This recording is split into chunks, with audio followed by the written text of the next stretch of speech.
हमारे इस चैनल मैथिली गंगा को लाल बटन दबाकर सब्सक्राइब करें व घंटी के निशान का बटन दबाएं ताकि सभी नए वीडियो आप तक तुरंत पहुंचे बिल्कुल मुफ्त।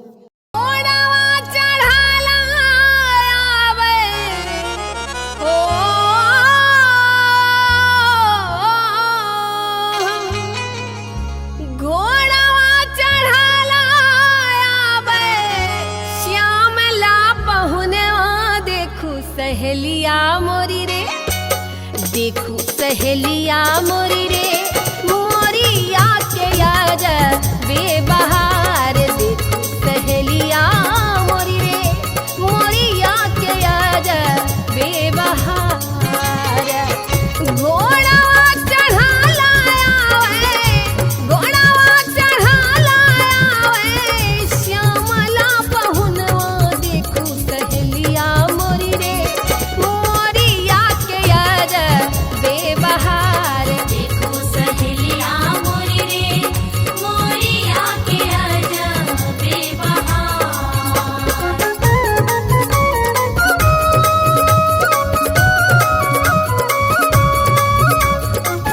अपने सुन रहे छी गंगा कैसेट की प्रस्तुति।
अपने सुन रहे छी गंगा कैसेट की प्रस्तुति।